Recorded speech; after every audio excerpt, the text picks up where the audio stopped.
வணக்கம் தோழர்களே, நான் உங்கள் தமிழன் சுரேஷ். சிவபுராணம் பாகம் 3. தாரகாசுரன் பெற்ற வரங்கள்.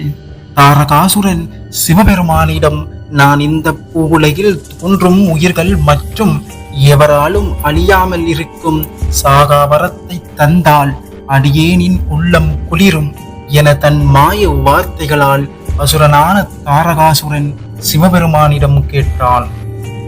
இதற்கும் மயங்காத மாய வித்தைகளுக்கும் அப்பாற்பட்ட பக்தியால் மட்டும் உணரக்கூடிய பரம்பொருளான சிவபெருமான் தாரகாசுரனை பிரம்மன் சிருஷ்டித்த இந்த பூவுலகில் தோன்றிய அனைத்து உயிர்களும் தோன்றினால் என்றாவது ஒரு நாள் மடிய வேண்டும் என்பது விதி.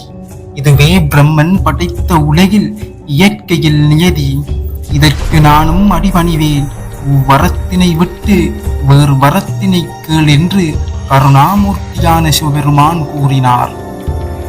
தான் எண்ணிய வரம் கிடைக்க பெறாததால் மிகவும் சோர்விட்ட தாரகாசுரன் வேறு வரத்தினை பற்றி சிந்தித்து சிவபெருமானிடம் வினவினான்.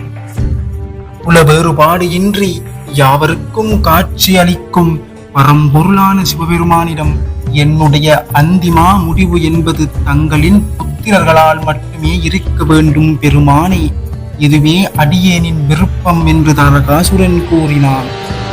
தாரகாசுரனின் இந்த வரத்தினை கருணாமூர்த்தியான சிவபெருமான் அளித்து அடியேனின் மனதை குளிர வைத்தார். எல்லா யுகங்களிலும் நடக்கும் எல்லா நிகழ்வுகளையும் அறிந்த காலன், எதையும் அறியாத அசுரனால் உண்டாகும் நன்மையை அறிந்து, தாரகாசுரனே, நீர் வேண்டிய வரத்தினை யாம் அளித்தோம் என்று சிவபெருமான் கூறி பஞ்சபூதங்களில் கலந்து மறைந்தார். சிவபெருமான் தாரகாசுரனுக்கு வரம் அளிக்கும் போது ஆதிசக்தி இல்லாத யோகி வடிவிலே உலகில் உள்ள அனைத்து ஜீவராசிகளுக்கும் காட்சி அளித்தார். ஏனெனில் சிவனின் ஒரு பாதியான சக்தி தட்ச பிரஜாபதிக்கு மகளாக பிறந்துள்ளார் என்பதை மும்மூர்த்திகள் மட்டுமே அறிந்தது.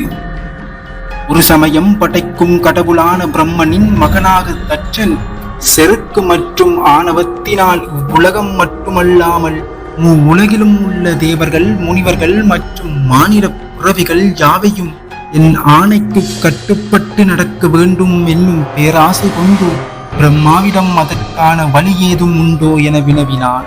தன் மகனான தட்சன் மீது அன்பு கொண்ட பிரம்மதேவர், நீர் அண்டநாதனான சிவபெருமானின் பதியான அம்பிகையை நோக்கி தவம் மேற்கொண்டு அந்த அம்பிகை உனக்கு மகளாக பிறக்க வேண்டும் என்னும் வரத்தை கேட்டு பெறுவாயின் நீர் விரும்பிய எண்ணம் ஈடேறும் என்று தந்தையான பிரம்மதேவர் தன் மகனுக்கு உபதேசித்தார்.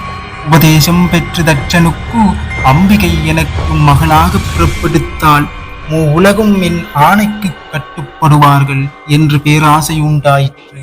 தன் தந்தையின் உபதேசங்களை ஏற்றுக்கொண்ட தட்சன் ஆதிசக்தியான உமா மகேஸ்வரியை நோக்கி நீண்ட யுகங்களாக தவத்தினை மேற்கொண்டார்.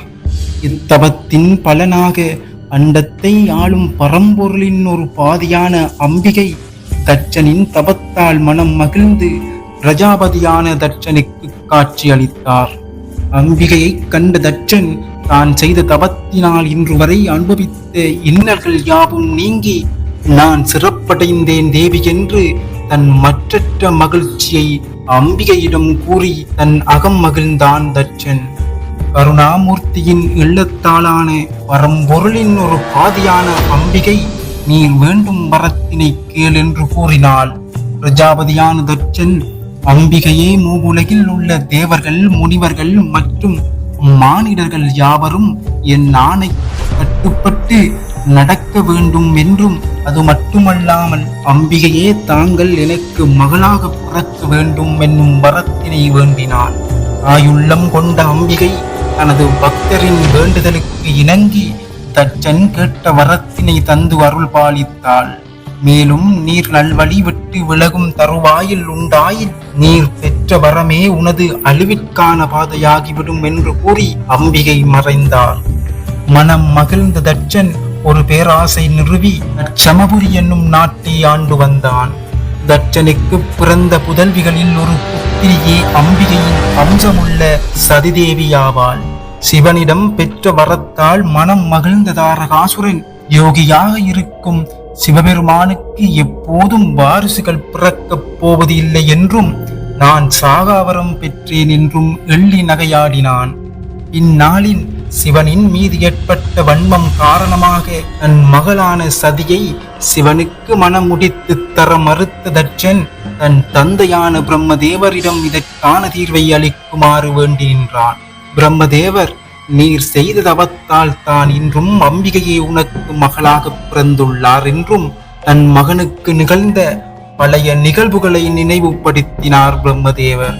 இருப்பிலும் தன் அன்பு மகளான சதியை சுடுகாட்டில் வசம் செய்யும் இத்தனாகிய சிவபெருமானுக்கு மனம் செய்து வைக்க தயங்கினார் பிரஜாபதியான தட்சன்.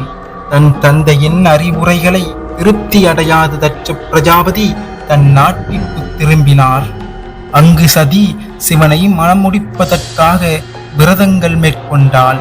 இதனை கண்ட தட்ச பிரஜாபதி, சிவனை உனக்கு மனமுடித்து வைக்க எனக்கு விருப்பமில்லை என்று தன் முடிவினை திடமாக கூறினான் தட்சன். இதனால் மிகவும் கவலையுற்ற சதிதேவி, என் நிலை யாயிலும் நான் மேற்கொண்ட விரதத்தை கைவிடலாகாது என்று கூறி விரதத்தை கடைபிடித்தாள். இந்நிலையில் சிவனின் வாரிசுகளால் மட்டுமே அழிவு நேரிடும் என வரம் வாங்கிய தாரகாசுரன் இவர்களின் மையல் விஷயங்களை அறிந்து தனது அழிவிற்கான காலம் நெருங்கிவிட்டதா என அறிந்து வெகுண்டான். பின் தேவி இருந்தால் மட்டுமே சிவனுக்கு திருமணம் நிகழும், இல்லாவிடில் சிவன் என்றுமே யோகி வடிவம் ஆவான் என்று கூறி சிவனின் ஒரு பாதியான சதியை கொல்ல தனது படையில் உள்ள சிறந்த படை வீரர்களை அனுப்ப ஆயத்தமானார். மீண்டும் பகுதி 4 சந்திக்கலாம் தோழர்களே.